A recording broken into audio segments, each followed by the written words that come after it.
Bueno, proseguimos pues con el simposio, ya entrando prácticamente en cuestión con la conferencia que va a impartir Juan Pinedo en torno a la excavación arqueológica del pecio fenicio del Bajo de la Campana, donde nos vamos a centrar ya, y antes de comenzar a desgranar uno a uno todos los diferentes componentes del cargamento que me ha incluido en la nave, con este valiosísimo pecio fenicio en cuestión. Y sin más, cedo la palabra a Juan. Muchas gracias. Vale. Buenos días. Lo primero, quería agradecer a Rafael Sabio el tener la oportunidad, después de tantos años que hicimos la excavación de este pecio, de poder haber hecho este curso, o este simposio, o ciclo de conferencias, y de la futura excavación que se va a hacer en el pecio. También me gustaría agradecer, antes de empezar, pues a Rafael Azuar y a Xavier Nieto, antiguos directores del museo, que fue con ellos con los que pudimos iniciar esta excavación. Luego, a partir de que se fue Xavier Nieto, ya la cosa ya no se pudo hacer nada más. Y bueno, y lo que voy a contar ahora, fundamentalmente, pues es la excavación. O sea, me voy a centrar en lo que fue la excavación del yacimiento, que por cierto tengo que decir aquí que la excavación no está completa, que se excavó una superficie muy grande de 180 metros cuadrados, pero que vimos en las últimas campañas que todavía el yacimiento seguía. Ya no tuvimos financiación a partir del 2011, pero bueno, hay una zona, yo creo que alrededor de un 30% del yacimiento que se quedó sin excavar y que está actualmente cubierto por una serie de piedras que ahora veréis, que hacen imposible su expolio, ¿no? Bien, y sin más, vamos a empezar. Bueno, ya sabéis todo. Apagamos la luz, sí. Porque más que nada porque las fotos son muy espectaculares y así se ven un poco mejor, ¿no? Bueno, ya esta diapositiva la voy a pasar rápido porque ya sabéis que todos donde está el Bajo de la Campana, en San Javier, y su ubicación muy cerca de la Isla Grosa, que como ya ha comentado Felipe, pues un referente de la navegación, muy importante en la antigüedad. Aquí veis algunas fotos de la Isla Grosa durante las campañas de excavaciones. Y nos centramos en lo que es el Bajo de la Laja, que a nivel arqueológico lo llamamos el Bajo de la Campana. En las cartas aparece como el Bajo de la Laja, ¿no? Es un bajo de origen volcánico, similar a la Isla Grosa y al Farallón, que en su parte alta, en su parte más alta, únicamente está a 1,7 metros de profundidad. Nunca ha velado, siempre ha sido un lugar que ha estado sumergido. Pero que es la cima más alta que tiene el bajo está compuesto, ahora lo veréis, por dos piedras, pero que al tener esta poquísima, está prácticamente en superficie, siempre ha sido, como hemos visto, un peligro muy importante para la navegación. Aquí tenéis una foto del bajo con aguas tranquilas y, como veis, prácticamente es muy grande, es una piedra bastante grande y prácticamente está a nivel de superficie. La historia del Bajo de la Campana es muy azarosa, porque cuando se iniciaron las señales marítimas a mediados del siglo XIX en España, aquí se puso una señal, que era una campana, para avisar a los navegantes de la proximidad del Bajo. Por eso de ahí el nombre arqueológico que tiene del Bajo de la Campana. Y es un sitio que, cuando hay un poco de mar, pues hace esta ola. Una cosa curiosa y que nos hace pensar en cómo naufragó el barco, porque sabemos perfectamente que los navegantes antiguos estaban atentos a cualquier señal que ofreciera el entorno, unos pájaros, etcétera. Entonces, esta ola que hace el bajo, pues parece increíble que pudiera andarse ahí. Así que posiblemente, aquí veis la ola que se forma en las dos cimas que tiene el Bajo de la Campana, o sea que posiblemente o al barco le llevó una tormenta ahí y no tuvo más remedio, o posiblemente cuando estaba totalmente sin mar, pues él se lo comió, ¿no? El último naufragio que conocemos en el Bajo de la Campana es este vapor, el Monte Toro, que se hundió en 1937 en La Laja. Por lo visto, le perseguía la aviación nacional y entonces se acercó demasiado al Bajo y tocó en él y ya fue destruido por la aviación. Pero lo que pasó es que, pues, una vez acabada la Guerra Civil, se creó una Comisión Nacional de Salvamento para liberar casi todos los puertos españoles que habían sufrido ataques de la aviación y que tenían bastantes navíos hundidos dentro de los puertos, y entonces a partir del año 40 se creó una Comisión de Salvamento de los barcos, pero ya en los años 50 ya se habían liberado todos los puertos, entonces estos chatarreros marítimos pues ya iban buscando barcos por todos los sitios, ¿no?, que pudieron. Y entonces son los primeros que en la década de los años 50 se acercaron al Bajo de la Campana y empezaron a desguazar el barco que se había hundido en el año 37. Esta foto es muy curiosa, que la encontré más o menos de esta época, y en la que yo creo que, sin saberlo, obviamente, pues cada uno se retrata con una pieza de cada uno de los pecios del Bajo de la Campana. Como veis, uno ahí con su colmillo, todo contento, con una P-17 del barco 2 y con una Dressel 9 del barco 3. Es una foto muy curiosa por eso, porque tocaron los tres pecios. Obviamente, cuando desguazaron el barco, que también usaron dinamita para ello, pues debía de estar el yacimiento totalmente virgen y con un montón de material. A ver, me he equivocado. No, esto. Pues siguiente.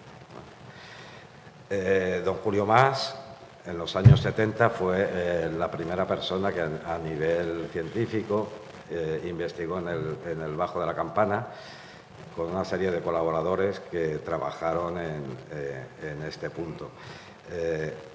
Él ya vio la diferencia de donde estaba el yacimiento fenicio, lo pudo situar más o menos, y también se dio cuenta de que había otros yacimientos alrededor. Del fruto de esos trabajos son los 13 colmillos de elefante que se extrajeron en los años 70 y que luego, más adelante, formaron parte de la colección se entregaron al Museo Nacional de Arqueología Marítima, ¿no? La última investigación que se hizo hasta la nuestra en el Bajo de la Campana fue en 1988, que el entonces Museo Nacional de Arqueología Subacuática y Centro Nacional de Investigaciones Submarinas realizó en el yacimiento del Bajo de la Campana. En esa campaña, que pude participar yo en ella, pues ya se vio claramente que estábamos ante diferentes pecios. Un pecio fenicio y dos pecios romanos en el mismo sitio, que eso es importante, muy cercanos unos de otros. Y que luego, cuando iniciamos las excavaciones, pues pudimos ver que parte de los materiales de los barcos romanos se juntaron con materiales del barco fenicio, que eso fue el error que tuvo Julio Mas por esto, ¿no? Porque encontrábamos materiales que estaban prácticamente uno con otro. Luego, cuando ya iniciamos todos los trabajos y ya excavamos, vimos que los barcos romanos se encontraban más al sur, a más agua. El yacimiento fenicio está entre los 14 y los 20 metros y los yacimientos romanos se encuentran a más profundidad, pero como hemos visto antes con los fuertes vientos de levante que se montan ahí en el Bajo de la Campana, el material pues se entremezcló en algunos puntos. Bien, en el 2007 yo tenía relación con el Instituto de Nautical Archaeology, entonces don George Bass nos llamó para a ver si podíamos hacer un proyecto conjunto para investigar un yacimiento. Él quería investigar un yacimiento en España, fundamentalmente porque sus alumnos de la Universidad de Texas, pues claro, de época antigua, tenían lo que hacían en Turquía, pero querían también realizar intervenciones en España. Entonces, pues pudimos hacer un proyecto de colaboración, gracias también a, como he dicho, a Rafael Azuar, en el que se hizo un proyecto de un convenio entre el Instituto de Nautical Archaeology de la Universidad de Texas y el Ministerio de Cultura de España a través del antiguo Centro Nacional de Investigaciones Arqueológicas Submarinas. Ese proyecto, en un principio, iba a durar 3 años, pensábamos que con 3 años podríamos verlo, pero luego se extendió hasta 5 años. Fundamentalmente, el Instituto de Nautical Archaeology contaba con la financiación de National Geographic y algunos particulares americanos que nos daban un pequeño soporte económico, y luego el Ministerio de Cultura, a través del Museo de Arqueología Marítima, pues nos dio un gran soporte, sobre todo en embarcaciones, material de buceo y fundamentalmente en la restauración de los materiales, porque desde luego no se puede acometer ningún tipo de trabajo en el mar sin tener garantizada la conservación de los materiales. Entonces el Museo Nacional pues se encargó de toda la restauración, que ha sido años y muchos años de trabajo. En 2007 iniciamos la primera campaña. Yo, como he dicho, pues conocía el yacimiento desde 1988 y más o menos sabía el sitio donde estaba, etc. En 2007 iniciamos el proyecto e iniciamos una prospección, de la cual salimos totalmente estupefactos, porque de lo que yo recordaba de 1988 no quedaba absolutamente nada. Con la popularización del buceo en los años 90 del siglo pasado, pues habían expoliado el yacimiento intensamente. De que se viera en superficie material a que en 2007 no viéramos absolutamente ningún resto de material arqueológico sobre el yacimiento. Estuvimos a punto de suspender las investigaciones en el Bajo de la Campana e irnos a otro sitio, porque, como digo, no se veían rastros de material en superficie ni ninguna prueba de que existiera el yacimiento, ¿no? Vimos, sí, que en la zona donde se situaban los barcos romanos, o donde se podrían situar, porque están todavía sin localizar y sin investigar, sí que aparecía material romano, ¿no? Pero nosotros lo que intentábamos era volver al yacimiento que había localizado don Julio Mas en los años 70 y excavar sobre el barco fenicio. Esta primera campaña fue corta en tiempo y desesperante, como digo, porque estuvimos a punto de no continuarla por no encontrar material arqueológico. Pero bueno, de todas maneras, hicimos lo típico que se hace en cualquier investigación de arqueología subacuática, que fue hacer una prospección exhaustiva de la zona, ¿no? Para ello, pues tendimos las típicas filieres, los cuadrados, optamos por un método de excavación en cuadrados de 2 por 2 metros, siempre pensando en que el yacimiento fenicio requería una cuadrícula pequeña para poder investigarlo bien. Y esta primera prospección se desarrolló durante el mes de julio del 2007. Estuvimos solo un mes y un equipo muy reducido de personas. Cuadriculamos toda la zona, que era la que yo consideraba que podría ser donde estuviera el barco fenicio, tanto por las indicaciones de los colaboradores de don Julio Mas, como por lo que yo había visto en el año 88, y bueno, y la cuadriculamos entera con la esperanza de que en la prospección exhaustiva apareciera algún material. Y fue muy estresante porque en superficie no aparecía prácticamente ningún material, excepto, como siempre pasa en la arqueología, que el último día pues nos apareció un fragmento de colmillo de elefante y que nos hizo ver que efectivamente que posiblemente el yacimiento se encontraba debajo de las piedras que había sobre él, ¿no? Estas piedras, que ahora lo vais a ver, vamos a ver si aquí lo veis, el mapa del 2007, fijaros cómo está el yacimiento. La zona que cuadriculamos en cuadros de 2x2 son 18 metros por 10, y como veis, pues estaba lleno de piedras. Estas piedras procedían de varias cosas que habían pasado sobre este yacimiento. Entre otras, las voladuras efectuadas por los chatarreros que habían desguazado el barco a base de explosivos para hacer trozos más pequeños y poder llevárselo. También nos documentamos de que el centro de buceo de la Armada, que tenía una base en la cercana Isla Grosa hasta casi el año 2000, pues hacía sus prácticas de demolición sobre el bajo. E incluso nos llegó la noticia, que esa no la pudimos documentar, pero es totalmente creíble, que del cercano base de San Javier, aérea, pues también se utilizó el bajo como prácticas para tirar alguna que otra bomba.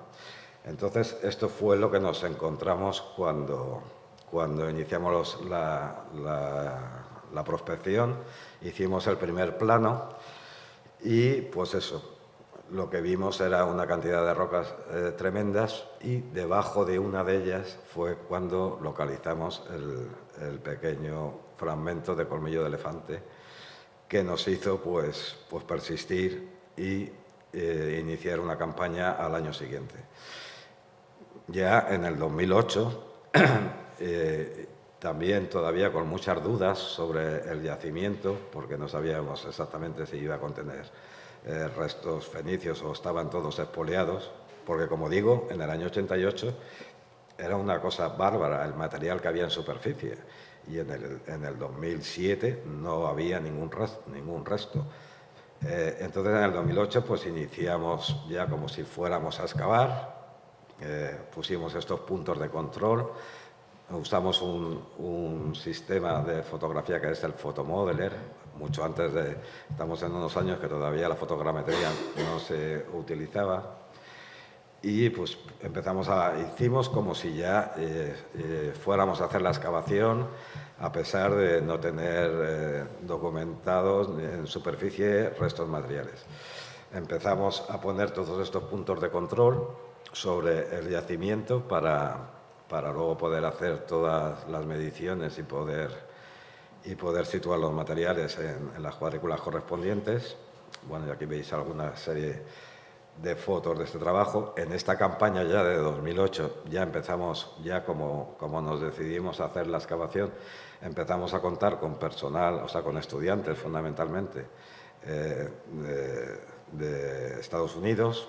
También por el yacimiento luego han pasado más de 90 personas, y ha habido estudiantes no solo de Estados Unidos, sino de Inglaterra, de Italia, de Turquía, de Australia también vinieron, y sobre todo españoles, obviamente. Entonces, en el 2008 empezamos ya, como digo, a situar todos los puntos de control y todas las referencias, y iniciamos lo que se suele hacer como segundo paso en un proyecto de arqueología subacuática, que es realizar unos sondeos concentrados en algunos pocos puntos donde pensábamos, esto que veis aquí son los puntos de control, que luego hay un mapa con ellos. Empezamos a hacer sondeos en los puntos en los que pensábamos que por supuesto, cercanos a donde habíamos encontrado el colmillo, y en los que pensábamos que podría haber algún resto más. Estos son fotos de los primeros sondeos que, como se ve, los hicimos literalmente entre piedras. Entre los huecos limpiábamos un poco de piedras menudas, y en el hueco que quedaba, pues ahí poníamos una cuadrícula pequeña de 1x1 para hacer un sondeo y poder ver si tenía potencia el yacimiento o no. Este yacimiento es un yacimiento que está al mar abierto, el Bajo de la Campana está a 3,5 millas de la costa y es una zona muy batida, como ya habéis visto en las fotos anteriores. Entonces lo que tiene es una sedimentación muy escasa, no tiene un gran paquete sedimentario que conserve los materiales, como puede ser una excavación en la propia Cartagena, que sabemos que tenemos hasta más de 2 metros que hay que excavar para llegar a los niveles históricos. En este caso teníamos una potencia máxima en el yacimiento de 1,5 metros, es la máxima que localizamos en algún punto. Pero casi siempre el material estaba entre 50 y 1 metro de profundidad, el material arqueológico. Cuando hicimos este primer sondeo, levantamos las piedras, siempre las piedras pequeñas, metimos nuestra cuadrícula de control de 1 por 1 y empezamos a excavar. Aquí veis cómo estábamos excavando entre las piedras, quitando todo esto que se ve aquí arriba, son las piedras que hemos quitado de abajo para poder seguir y poder llegar a si hubiera o no hubiera material arqueológico.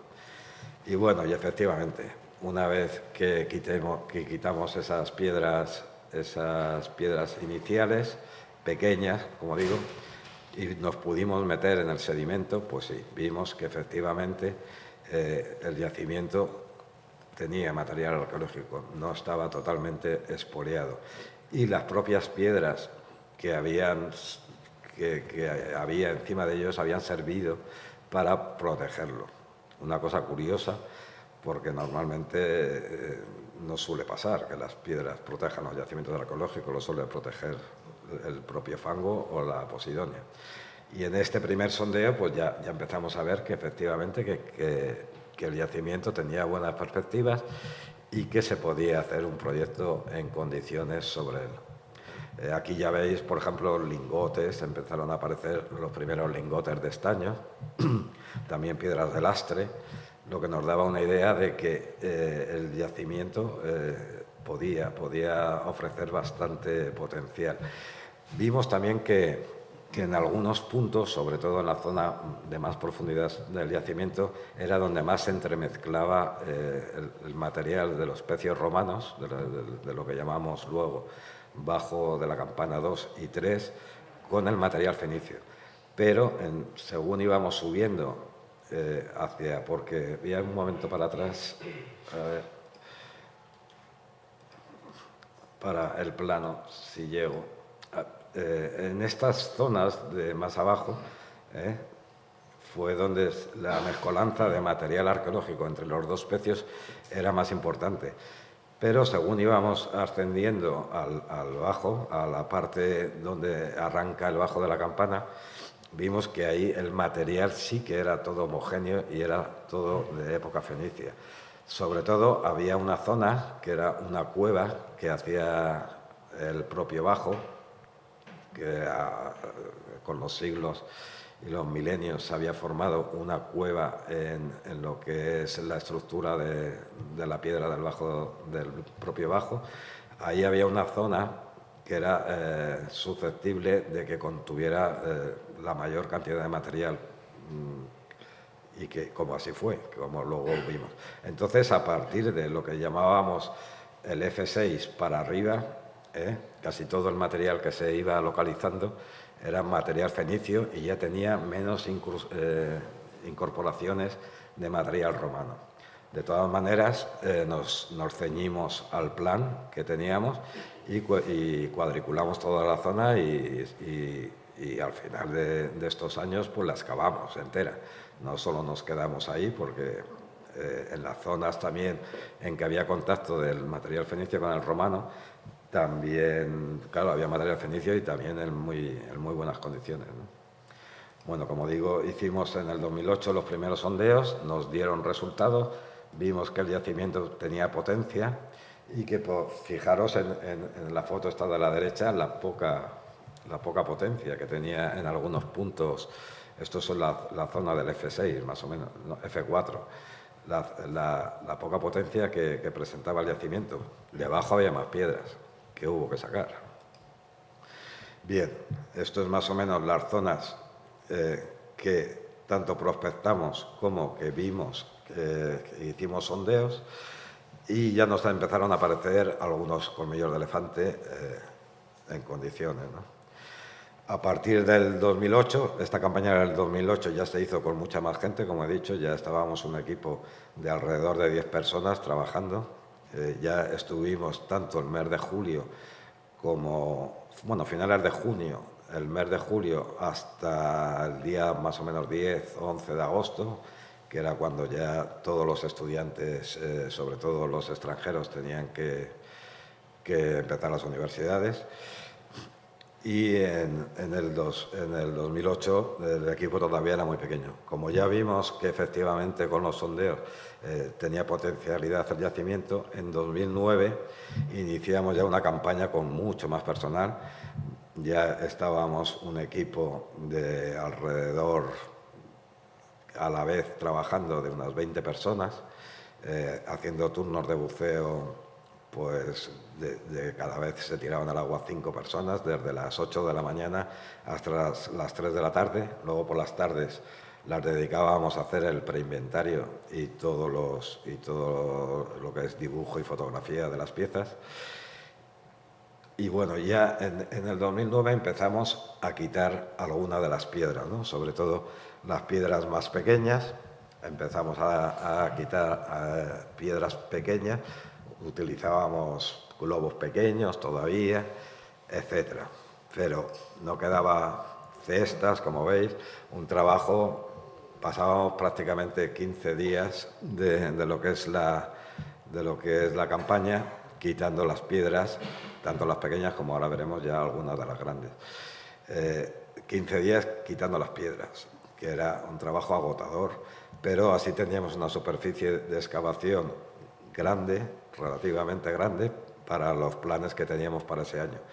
Luego, cuando ya íbamos a cerrar la campaña, las piedras grandes que habíamos quitado volvíamos a ponerlas en las zonas más sensibles que podían ser objeto de expolio, porque hasta prácticamente hace 10 años que ya prácticamente el expolio está bastante más controlado, sobre todo gracias a los clubes de buceo que evitan que exista, pues era posible de que nos pudieran expoliar el yacimiento, ¿no?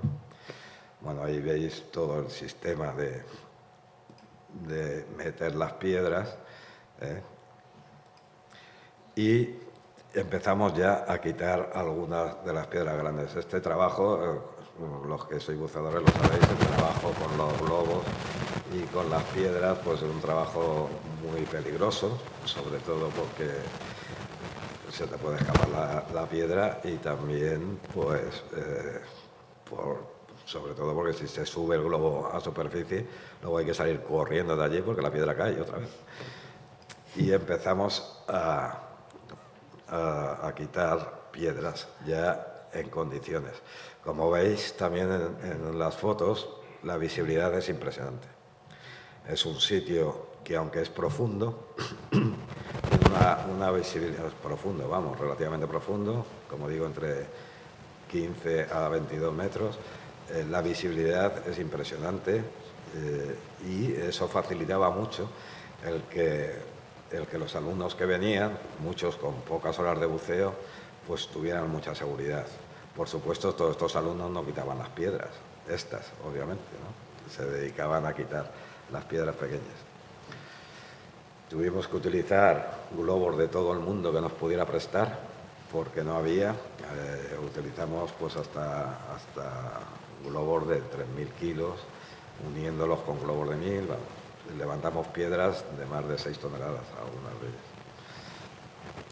Bueno, cuando vimos que empezamos a quitar las piedras, aquí hay algunas imágenes que son impresionantes de todas estas piedras, son muchísimas.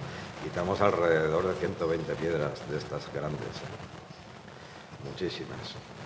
Y como veis, lo que hacíamos era levantarlas lo mínimo del fondo para poder correrla con los brazos y llevarla a un sitio que pensábamos que estaba fuera del yacimiento, pero que luego comprobamos que el yacimiento se extendía para allá. Así que el yacimiento está perfectamente sellado por estas piedras que hacen imposible. Estas piedras no las puedes quitar, obviamente, con el aire de la botella. Teníamos que tener arriba un compresor de 5.000 litros que nos daba el aire suficiente para poder llenar los globos, ¿no? Bueno, y esto es lo que pasaba cuando quitábamos una de estas piedras grandes, ¿no? Como veis, pues al arrancar una de estas piedras del fondo, en este caso eran 2 o 3 grandes que había en la misma zona, pues fijaros la cantidad de cerámica, de marfiles y de material que aparecía en el yacimiento. Estaba muy bien conservado debajo de las piedras. Incluso muchos de los marfiles, de los 50 y tantos marfiles que extrajimos, aunque le habían caído las piedras encima, estaban muy bien conservados para el tiempo que tenían, ¿no? Y como veis, pues la cerámica mucho más rota por todas las piedras, tanto las pequeñas como las grandes que le habían caído, pero también muchísima cerámica y sobre todo muchísimo material de otro tipo. Aquí veis también otra foto de lo mismo, de cómo estaba una vez levantada una de esas piedras, pero fijaros, levantabas una piedra grande, aparecía muchísimo material, pero seguía habiendo piedras pequeñas y piedras medianas que había que quitar. Entonces, como digo, luego ya cuando en el 2009 que empezamos a excavar, trabajábamos a la vez con 5 chuponas o mangas de succión y siempre teníamos abierta una espita para poder echar aire a los globos y por lo tanto estábamos a la vez hasta 6 personas bajo el agua, incluso luego bajaban los fotógrafos hasta 7 y 8 personas debajo del agua a la misma vez. O sea, la visibilidad te permitía que pudiera trabajar todo ese número de personas moviendo piedras, etcétera, que suele levantar mucho sedimento, poder trabajar a la vez. Aquí ya veis pues algún colmillo, restos de ánforas, fijaros la cantidad de material que aparecía y bueno. Bien, como digo, todo el montaje de la excavación es un montaje complejo porque estás alejado de la costa, necesitas un barco en condiciones. Luego veremos el barco que no es en condiciones el que teníamos, pero todo el montaje de la excavación es un montaje complejo que te lleva varios días de trabajo para evitar que, por ejemplo, todas las mangueras estas que luego van a alimentar a las chuponas, pues tengamos ahí un lío debajo del agua tremendo y que puedan trabajar a la vez sin entorpecerse, ¿no? Como digo, trabajamos 5 arqueólogos subacuáticos a la vez sobre el yacimiento, que es una cosa bárbara. Eso no se puede hacer normalmente en muchos sitios porque no deja la visibilidad del trabajo con la manga de succión poder trabajar a todo el mundo, ¿no? Pero aquí, como en todas las fotos que estáis viendo, la claridad de esta zona es increíble, ¿no? Aquí veis una foto de la excavación. Empezamos a excavar desde el centro, desde las zonas del centro del yacimiento, en esta primera campaña, hacia la zona alta, donde estaba la cueva, y bueno, y fuimos viendo lo que os he comentado antes, de que el sedimento se hacía cada vez más potente en las zonas pegadas a lo que era el bajo, ¿no? Aquí tenéis algunas fotos de la excavación. Como veis, pues el material, una vez quitadas las piedras, impresionante, ¿no? La documentación, pues las hacíamos con el programa este del Photomodeler, también hacíamos fotografías in situ y al final también dibujando, ¿no? Dibujando bajo el agua. Aquí veis otra, lo veis, y vamos acercándonos cada vez más. Esta es la cueva que había en el Bajo de la Campana, y vamos desde la zona más profunda hacia la zona menos profunda con la excavación. Todo el sistema de excavar, fijaros lo que parece, ¿no? Fijaros lo bien porque teníamos las chuponas que tiraban el sedimento a un lado, no lo subían arriba, porque si no hubiéramos necesitado un barco más grande y otra serie de medios arriba. Entonces tiraba el sedimento hacia la zona, hacia una de las zonas, que luego, cuando te quedaban 5 o 10 minutos para acabar la inmersión, ibas allí a ver si te habías comido algo.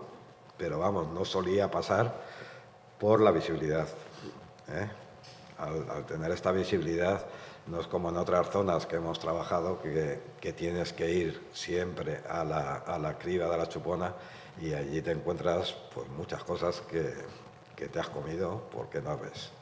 Pero aquí no nos pasó. Aquí veis algunas fotos más de la excavación.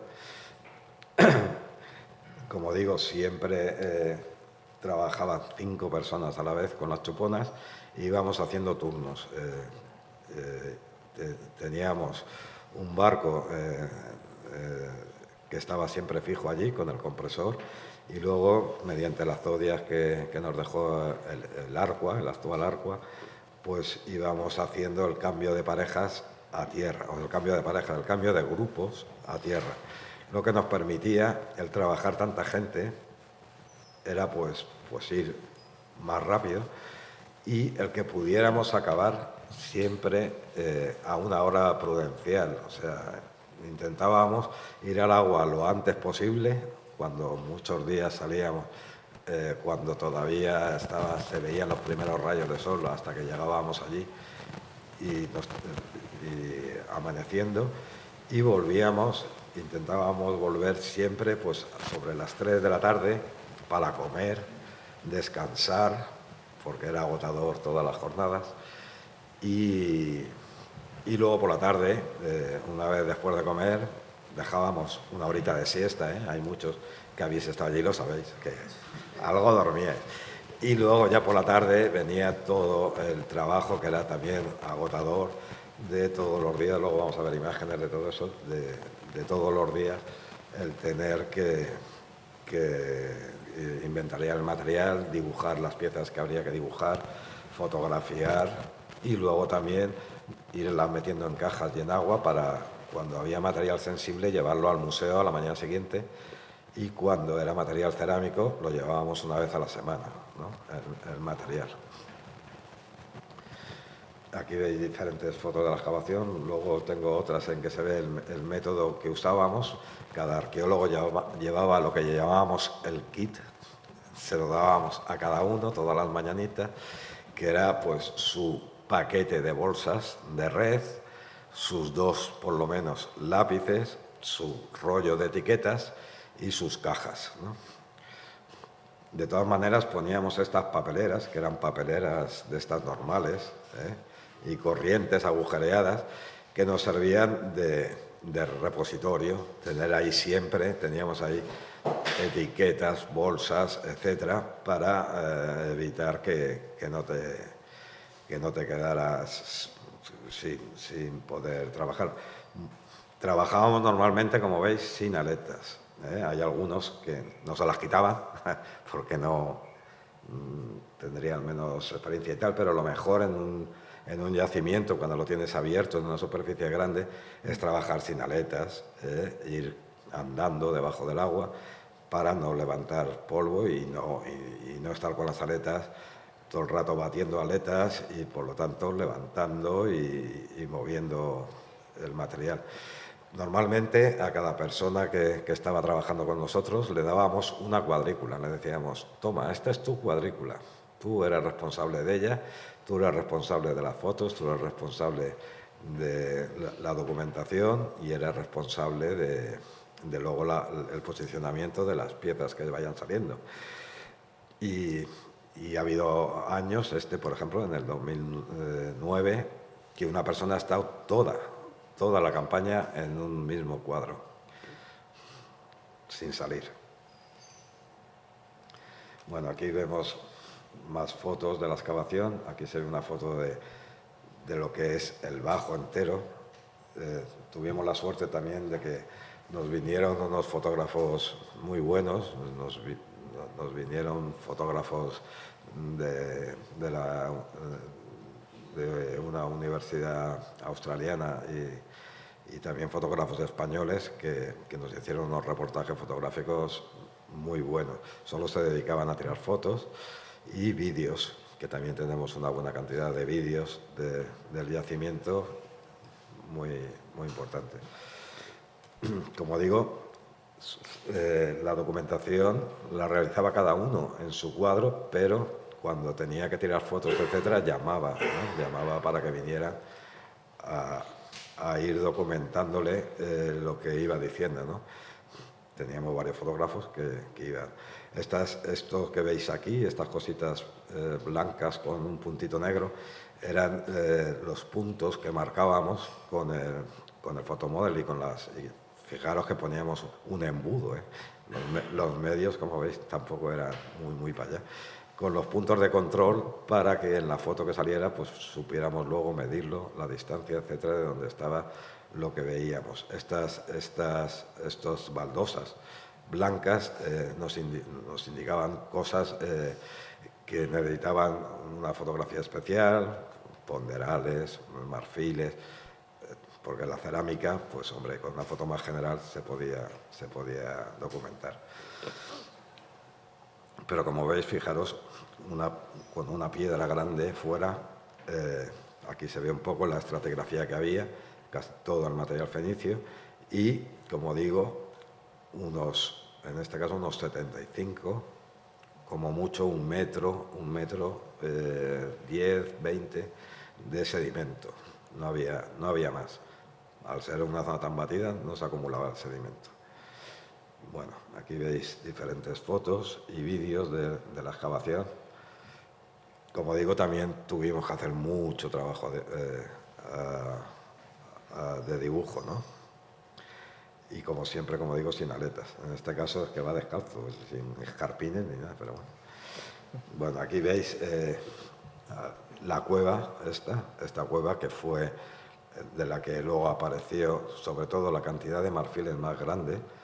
Los marfiles se acumularon dentro de esta cueva, se metieron dentro, sobre todo por el levante los debió de meter dentro, y nos aparecieron dentro de la cueva alrededor de 20 marfiles, unos con otros, ¿no?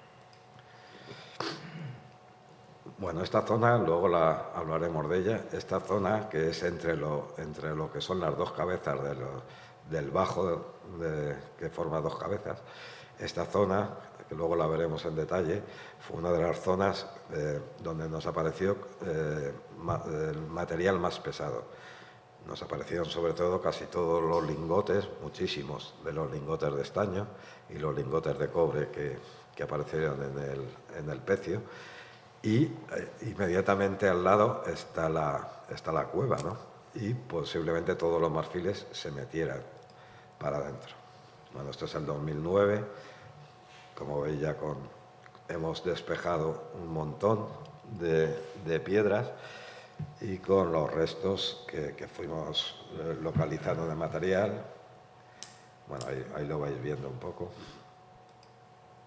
Bien, también hicimos este 3D un poco de cómo era el fondo. Esto llega hasta el 6, como digo, luego llegamos hasta el 10 y por tanto aumentaba la profundidad, que llegamos hasta una profundidad de 22 metros. Esto, aunque vosotros lo veis bien, ¿no? Según decía Dani, aquí sale todo deformado. Esto es el material pesado, tanto el mineral de plomo, las piedras de galena, como los lingotes, tanto de estaño como de cobre, que nos iban apareciendo. Como veis, es en la zona esa que os he dicho, que luego la vamos a ver pegado al pie de lo que es el bajo y casi todo muy acumulado, muy acumulado. Luego, por supuesto, nos aparecieron lingotes en otras zonas. Y por lo que sabemos desde 2008, que cuando vimos el yacimiento en 1988, que estaba literalmente plagado de lingotes de estaño, desaparecieron muchísimos. O sea, se han llevado lingotes de estaño, pero en una proporción incalculable. Parece que en la campaña fueron 200 y pico lingotes los que sacamos, pero posiblemente el cargamento sería de 1 millar mínimo, vamos. Bueno, aquí tenéis otra foto de lo que es la cueva. Para poder acceder a la cueva tuvimos que mover esas piedras, tenía que haber puesto la foto detrás, esas piedras tan enormes que la taponaban. Y menos mal, porque muchas veces te pasa en arqueología, a mí me ha pasado en todos los años que llevo, que ves una piedra tan enorme y dices, bueno, pues es una piedra natural y ya está. O ves una zona de Posidonia en otro tipo de yacimientos y dices, bueno, esto ya es Posidonia, es el fondo natural y ya está. Pues no, hay que quitar todo, hay que llegar hasta que sea la piedra de verdad del bajo y bajar la Posidonia hasta que te encuentres la roca madre, porque está debajo, ¿no? Entonces, muchas de esas piedras dudábamos, decíamos, ¿cómo vamos a quitar esta piedra si son 5 toneladas o 6 toneladas? Debe ser una piedra de aquí de toda la vida, ¿no? Pues no. Bueno, más fotos de la excavación. Como veis, pues ya hemos avanzado mucho. Quedaba toda esta zona que ya la dejamos para el 2010. Pero, como digo, tuvimos que hacer muchísimas veces lo de tener que volver porque nunca llegábamos a lo que nos habíamos propuesto para esa campaña. Decíamos, este año vamos a hacer esta zona, pero nunca llegábamos y al final teníamos que volver a poner las piedras. No sé. Sí, pues voy a correr. Fotos de la excavación. Porque tengo fotos favoritas. Bueno, aquí veis, vale, esta es la zona que digo, entre los dos bajos, donde a pie de ella estaba toda la concentración de lingotes y aquí justo la cueva, ¿no? En esta zona, al final de la campaña, que la limpiamos entera, pensamos que era donde podía haberse encajado el barco que no está, que no encontramos. Pensamos que se pudo dar la vuelta y encajarse en esta zona, vaciar todo el contenido de los lingotes al pie del mismo bajo y a lo largo de los siglos el barco salir de aquí y perderse en algún punto que tiene que estar. Porque como sabéis, también en el yacimiento hemos encontrado un montón de material orgánico, que ya se hablará de él en la vida a bordo, como son piñones, piñas, hueso de aceituna, etcétera. Entonces es increíble que con todo el material orgánico que hemos encontrado no encontráramos un fragmento en condiciones del pecio. Pues no lo encontramos. Bueno, está la zona que digo que donde pensamos que el barco pudo dar la vuelta, encajarse y luego perderse entre los dos bajos. Y bueno, vamos a pasar rápido, 2010. Bueno, esto es la zona de la cueva, los marfiles. Como digo, esta piedra que parece que es, pues debajo estaba lleno también de marfiles. ¿Lo veis? Ya en esta no la podíamos mover porque era el propio bajo, pero si no la hubiéramos movido porque se habían metido, lo que es justo debajo de. Bueno, esto es un poco rápido también. Los marfiles teníamos que hacer un tratamiento in situ con ellos, sobre todo vendarlos, para evitar que las posibles inscripciones que sabíamos que existían por los 13 marfiles que descubrió don Julio Mas, pues pudiéramos perderlas. Entonces teníamos que hacer un trabajo de vendado de los marfiles debajo del agua, y una vez que estaban en superficie los desvendábamos rápido para evitar que hubiera bacterias y etcétera. Y como veis, pues fijaros qué marfiles, ¿no? Algunos impresionantes. También vimos que esta gente debía de matar las manadas enteras, porque igual que encontrábamos marfiles de estos, encontrábamos marfiles de babies, ¿no? Entonces, como hemos visto todos en la 2, que los elefantes, cuando uno se cae y están todos allí intentando ayudarle, pues se debían de cepillar toda la manada. Muchos de los marfiles en peor estado teníamos que sacarlos con camas, como esta. Y bueno, vamos a correr los lingotes, más lingotes. Aquí vemos algunos de los marfiles en peor estado de conservación por el aplastamiento de las piedras, con algún que otro lingote, con alguna ánfora. Algunas piezas no salían enteras, increíblemente, pero bueno, el estado de conservación de los marfiles, como veis, es estupendo. Aquí se ven 2 marfiles que se meten para adentro. Bueno, tuvimos que trabajar en algunas con mucho cuidado, sobre todo en zonas de resina. Luego nos apareció un cesto que los restauradores de aquí del Arcua le hicieron un molde. Bueno, todas las mañanas, como digo, pues el trabajo lo repartíamos a las cuadrículas, aquí toda la gente. Estos son todo lo que tenía que llevar cada arqueólogo, su kit de trabajo. Bueno, aquí vais viendo. Todo lo que salía etiquetado abajo subía con la misma etiqueta, que era la misma que se conservaba hasta que llegara al museo. Y bueno, esto es el barco que teníamos, que como digo, no era la zodia del museo. El tema de las botellas y del personal, es fundamental esto en verano, tener una caseta para poder descansar y dejar el material, que te mueres en la manga si no. Y bueno, esto es más o menos cuando llegaba el material a la superficie, volvíamos a ponerlo en la cuadrícula que se había sacado para intentar pegar las piezas de una cuadrícula a otra y evitar tener que inventariar varias veces la misma pieza, porque el mismo borde estaba roto, pero estaba en el cuadro de al lado, ¿no? Entonces lo intentábamos hacer, volver a poner de cada cuadrícula lo que se había sacado para intentar ir pegando, ¿no?